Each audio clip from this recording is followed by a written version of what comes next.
to Rooted and Ready from Annie's Project, where we share real conversations about risk, resilience, and the decisions shaping agriculture today. I'm your host, Carisha Devlin. I'm a farmer and training and curriculum officer with Annie's Project. Today, I'm joined by Colleen Peppler, a farmer, educator, and agricultural advocate.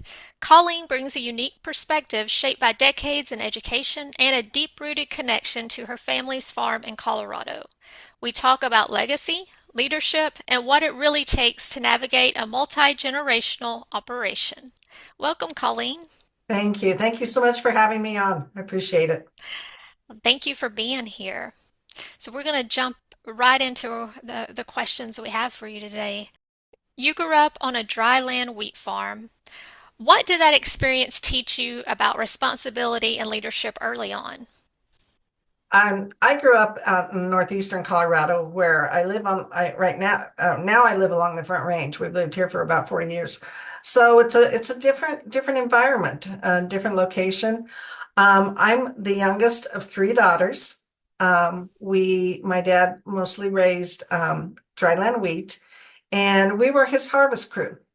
And Okay. as I started driving combine when I was 14 years old, like most farm people, farm kids do, we Hmm. get put into those situations.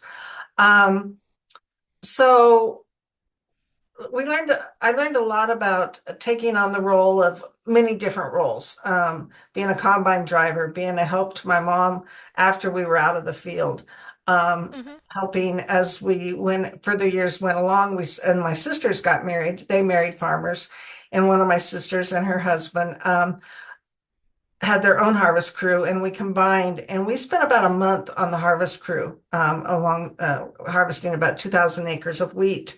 So Wow. I learned how at a young age that, you know, what my family does for a living is important, and some of my entertainment needs needed to be put aside. When I Hmm. decided to go to college, that was my job. Didn't have a job working in a grocery store or working in a clothing store or anything Hmm. like that. That was my job, was to be my dad's hired person, one of his hired people. So when I decided to go to college, instead of paying me, what my dad said is he pulled up a truck and we loaded it full of wheat, and he said, "There's your tuition for the year." Meaning what was in there was going to be what I was Hmm. going to pay. So I had to do some marketing. I had to learn there, as far as wheat prices and how to market that. So early on, Dad put us in the roles of, this is what farming is all about, and he wanted us to learn all those pieces, not just getting in a combine. I love that. And what a great example your father set for you.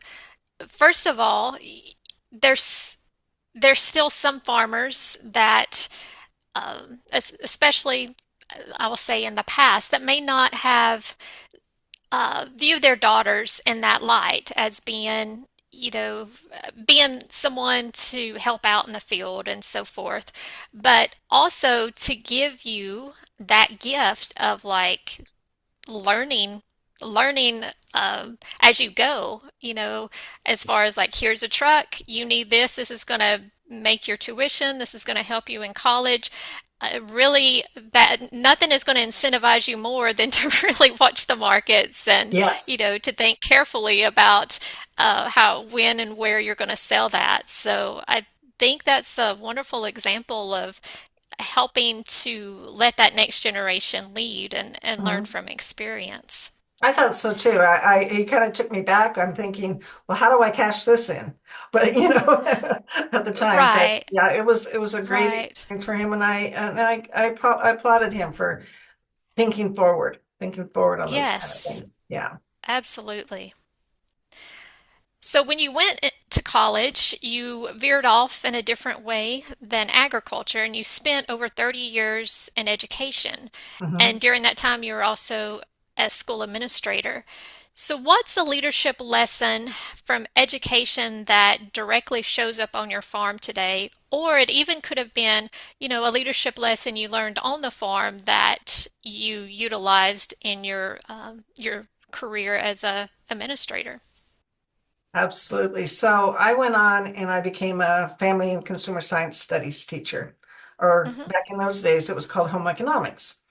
So I did that for 20 years. And after 20 years, I kind of saw the writing on the wall where elective programs, unfortunately, were being cut. So I went back and got my administrative license, and I was a high school assistant principal for the last 10 of my 30. I think what I learned and applied the most that I think applies to farming is being organized and being Mm-hmm. flexible. The flexibility behind everything that goes on with agriculture. It's not, every day is different. Every day is different in education. And I think those Mm-hmm. skills that I learned on the farm and learned growing up around farming was you just can't you can plan, but you have to be flexible to adapt and Mm-hmm. adjust. So fast forward till today, you're part of a multi-generational operation where your children are managing partners. What has that transition looked like in real life? You know, I think one thing I also want to point out to you that I think has been really beneficial is both my husband and I lost our fathers at a pretty young age for us. We were both in Mm-hmm. our early 30s. Mm-hmm. And so we saw I'm some very sorry. strong females, my Mm-hmm. mom, his mom, and agriculture involved. And I think what I learned from them is what we're trying to apply with our kids. You know, we want to help guide them, but we also feel that we have raised amazing young people, and it's important for us to listen. It's important Mm-hmm. for us to understand change is hard, but change is good. Just because something has always been done a certain way doesn't mean it has to. And my daughter is in agricultural law, and she can bring a lot to the table. And our son got his degree in ag business, but he works for a Okay. hospital in Denver as a financial planner. So we try really hard to listen, listen real carefully to Mm-hmm. them. We have to remember that they're adults, they're not kids anymore. And what they bring to the table is really beneficial. And we just recently, in the last couple months, have turned over the management operation to them. And I won't kid you, that's been a little tricky for my husband, but we are still a big part of it. But it's important for us to focus on what's next and what's next for the future. And I think on the flip side is they are really good about listening to us about Mm-hmm. what has worked, what has not worked. And I think it's just been a really good blend. Now, every family doesn't have that kind of confidence in their kids like we do. And we Mm-hmm. say that every time we walk out of a planning meeting or a management meeting or a lawyer meeting. Wow, are we lucky that we have Mm-hmm. kids that are so responsible and they listen really Mm-hmm. well. So I think we have really benefited, and I wish I could give that to everybody that's going through what we're Mm-hmm. going through, because we have seen some families around us and other and friends of ours that succession planning is not as easy as ours was. Mm-hmm. And they've married great people that understand the importance of what's going on and its importance of keeping the land. And as long as we can, we live right along the front Mm-hmm. range of Colorado, and Mm-hmm. development is around us everywhere. But I Mm-hmm. think the transition has been real healthy. Um, and our kids get along great too, which I think is huge. They're 8 years apart, but I think they talk to each other more than we realized. Mm-hmm. And so we've just been really fortunate in how that succession has turned around. That's wonderful to hear. And I really appreciate you sharing that and your advice on the importance of communication, Mhm. between you and your husband, between your husband, the two of you and your children, and even your children, talking amongst themselves. And it sounds like you have raised great children. I think a lot of that goes back to you and your husband. It sounds like you have really been conscientious about setting that up. So it is more of an ease into that transition. And I think by you having confidence in your kids, it inspires them to have confidence in themselves. Mhm. And that's really important. what I have seen, and I've had a varied career as well, where I worked for Extension for many years and assisted people with estate planning questions, transition questions, is not all families have that. And it Mhm. is, you mentioned your husband has struggled somewhat, in turning some of that over, but he has done that. And I've witnessed that in my own farm situation where my father-in-law ended up transitioning over to my husband, and that went a lot better, quicker, easier than I thought it would. But it is setting that next generation up for success if you can do that. If you can, trust them, if you can communicate with them, and then trust in their abilities, trust in their leadership to be able to take a step back. So many families where it's hard for them to be able to do that, it's because they're not trusting their children or allowing them to lead, Mhm. to be that next generation. And there's so many here in my where I live. There's examples of um, families that are in a situations where that next generation's in their 60s and they still have not got a chance to lead. Yeah. And to me, that's detrimental because they've have never been equipped with the skills to be able to move forward, and then that following generation definitely hasn't. So I really applaud you all for what you've done to help equip your kids and moving forward. I think, ironically, we were kind of forced into taking on the leadership roles at a real young age because both of Hmm. us lost our fathers. Right. And I think, or else we could be sitting in the same situation. But I think the other piece is in agriculture, traditional agriculture, it's, normally the father wants or expects the next generation or the son um, to take over the farming operation. Hmm. And that's just a dream, farming along the side of your son. And I think it's a wonderful dream if it works out. But we saw the writing on the wall pretty early that we knew our son Tyson wanted to move in a different direction. He still wanted to be involved with the farm, as did our daughter Ashley, Hmm. but he didn't want to be boots on the ground. Hmm. And I won't kid you, it took my husband a little bit of time to accept Mm. that, but then to realize that where we are, agriculture is really scary as far as, like I said, Mm. the development going on. And we knew that wasn't an opportunity. And he was raised in a larger community, larger high school and those kind of things. And so for him to go out in a smaller community, we just didn't foresee that one of his wishes. And so um, we really tried to honor his wishes, and it's worked Hmm. out really well. But he comes back out on the farm and helps with different projects as much as he can. He lives about an hour from us. Hmm. So, but I think that was an interesting transition to watch and to happen, to watch that generation stop as far as being Mm. the boots on the ground. But Right. his mind is definitely in the operation. Yeah. So we've talked about this a little bit, but can you give some examples about how you navigate decision making when those perspectives are different across the generations? Um, I think, we are a very concrete, sequential type thinking family if we Hmm. would really analyze what our minds are thinking. And I think we look at the markets, we look at what's going on around us, what the development is like, and what the neighbors are doing. And I think we kind of put all those pieces in a hat and start picking away at it, taking it out of the hat, and looking at each situation as it comes up, and just trying to in result is what's best for us, what's best for our Hmm. family, what's best for the next generations, and just continually working towards that common goal of what's best for what's going to be financially and frugally and environmentally best for where we're Hmm. located. You've been a leader for many years, and you spoke about not only your leadership in the farm, but your leadership when you were a school administrator. What have you learned about leadership through this transition with your children?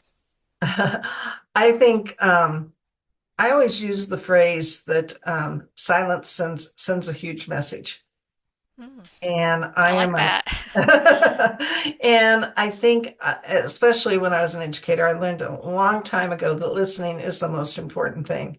And Hmm. it's ironic, my husband and I were just talking about what makes it, what makes a good listener. And we were talking about this, and I said, if you're a good listener, the other person keeps talking.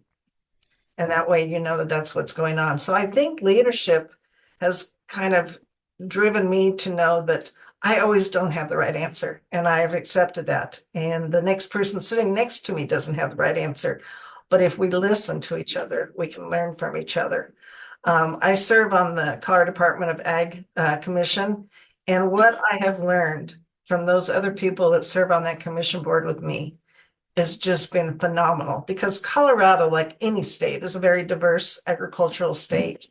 And I have learned so much about different kinds of agriculture, from growing peaches to the aquifer and the different locations that, and if I wasn't a good listener, I wouldn't be learning those things and applying them to my community and bringing it back to my Hmm. community.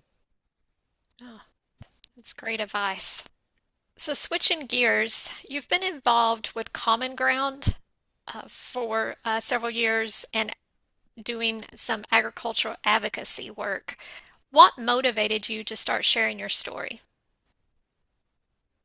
So when I retired, I put in my 30 years and I was ready to be done with that part of Hmm. education, but I also still had the love of education. And agriculture has always been a part of my life. I was fortunate that I did marry somebody else involved in ag. Hmm. And I took about a year off after I retired and kind of thought about what's the next step. And I thought you need to combine your two loves, and that's ag and education. So I Hmm. decided that what I wanted to do was get involved in different groups, different organizations, different committees that can combine both of those pieces.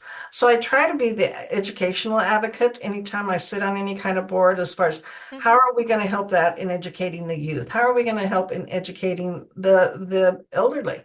What pieces can we take back regarding agriculture and using that to help educate people and learn more about what really happens on our farms? And I think that's so important because we have so many generations that are very far removed from the farm.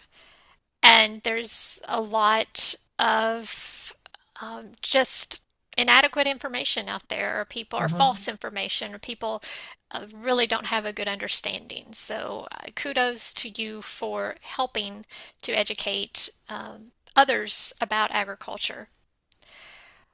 Why do you think it's important for women in agriculture to have a voice right now? Mm. First of all, I think it's important for anybody to have a voice in agriculture, Mm-hmm. but females, I think, still are the largest consumers when it comes to purchasing of food.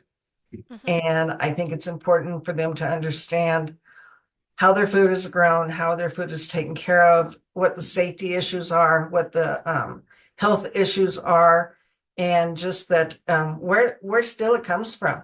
It's Mm-hmm. ironic. I was funny. I was watching a TV show the other night, and it was a fictional show, but they were it was a family that had moved from Manhattan to Montana. Okay. And the little girl was they were out in the vegetables and she goes, "Oh, I thought those just came from a store."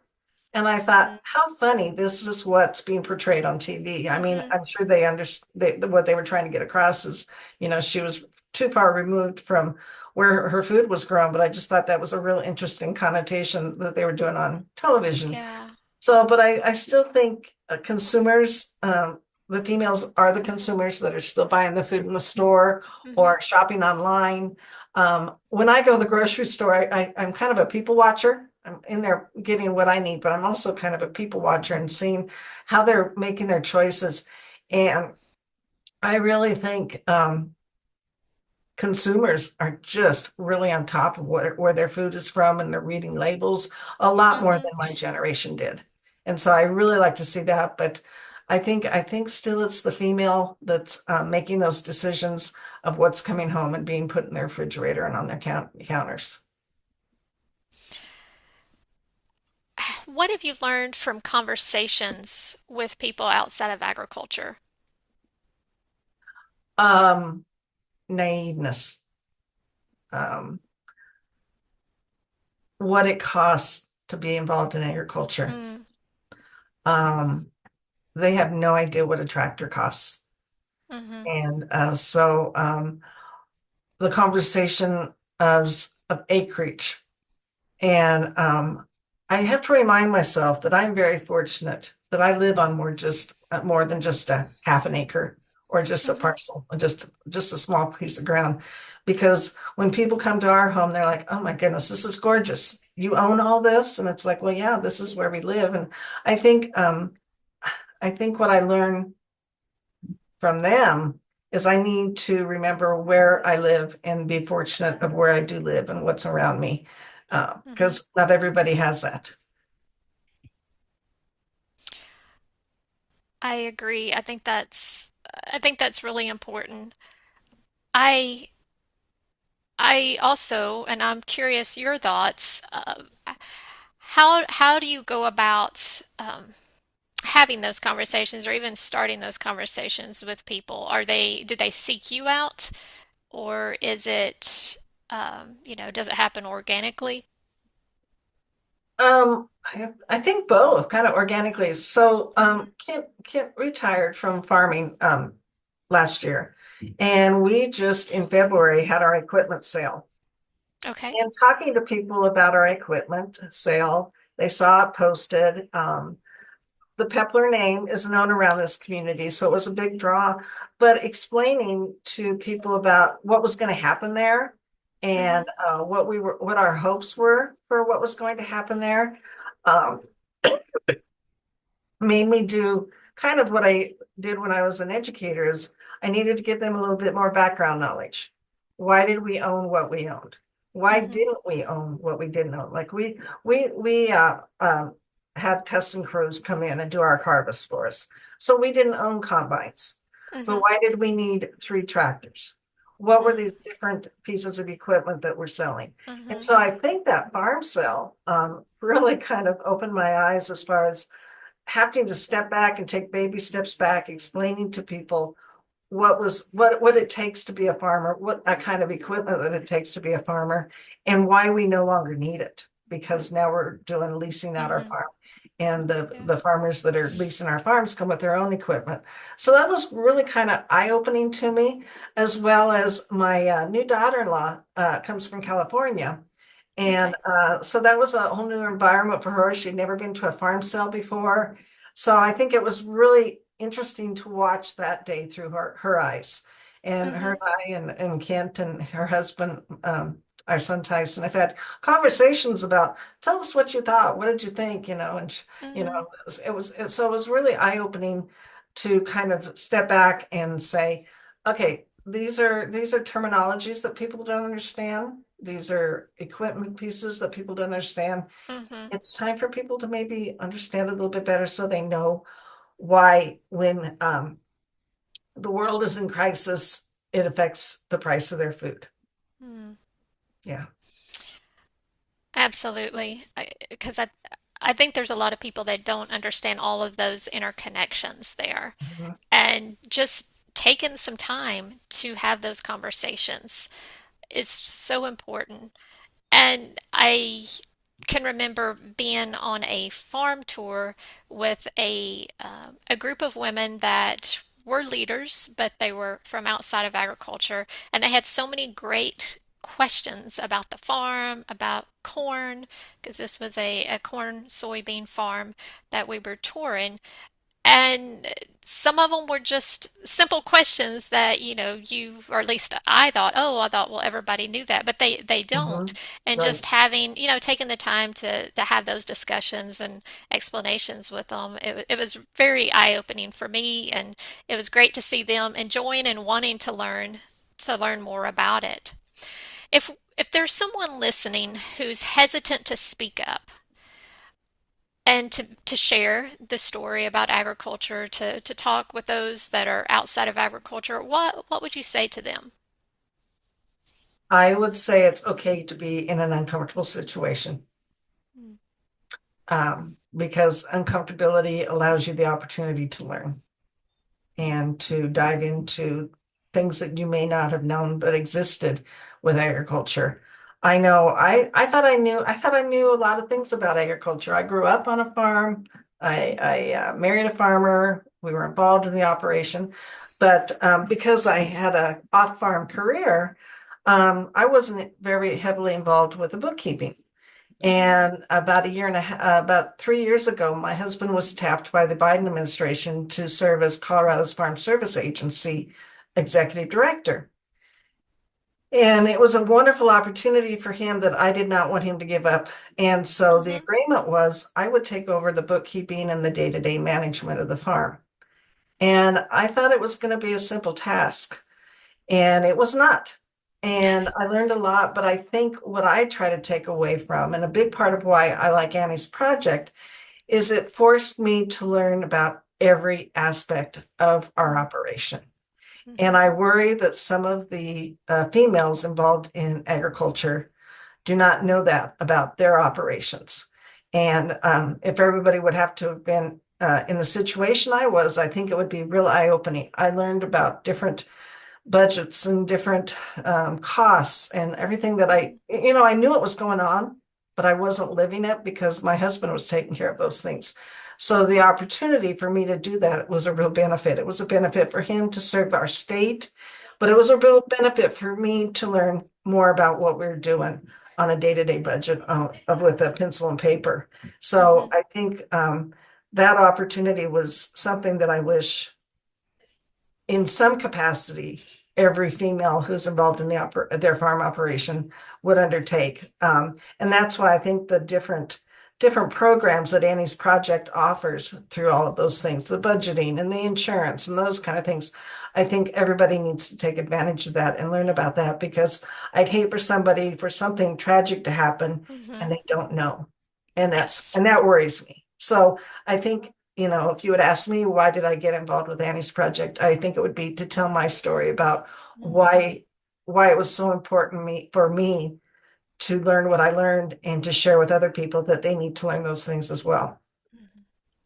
We appreciate you sharing your story, Colleen, because you're exactly right. A lot of the times women find themselves in that situation when something tragic has happened to their Mhm. spouse and they're, just forced into it. And so anything you can do to equip yourself with the skills and to just to know more about your farming operation. I Mhm. think that the more you know, the better you are in the long run, no matter what direction your life ends up going.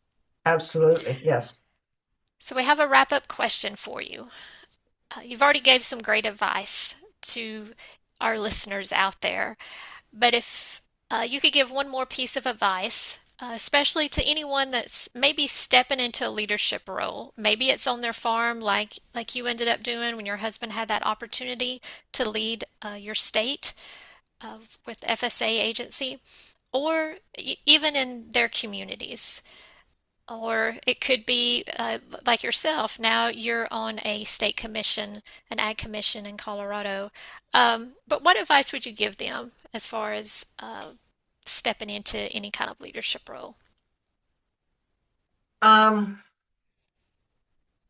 I think find their passion in what it is and and most people, their day-to-day life, they find their passion. And with agriculture, that's what it is being involved with what's going on in the community, the Hmm. local food stands, the local markets, going to meetings that maybe you've never went to before. I know there's a drought meeting going on in a couple days, and I'm thinking, that might not be a bad thing for me to go to, for us to go to Hmm. because I can see it benefiting a lot of the things that I'm involved in now. Like I said before, being uncomfortable in situations, putting yourself out there, and it's amazing when you put yourself in those situations, what you learn and what you can bring back and share with other people. Well, thank you, Colleen, for sharing your wisdom and your knowledge and your time with us today. Enjoyed having you. Thank you. Thank you so much. You have a great day. Thanks for joining us for this episode of Rooted and Ready. If this conversation resonated with you, share it with someone else in agriculture who's navigating their next step. At Annie's Project, we believe when women have the knowledge and confidence to make decisions, operations and communities grow stronger. Until next time, stay rooted and ready.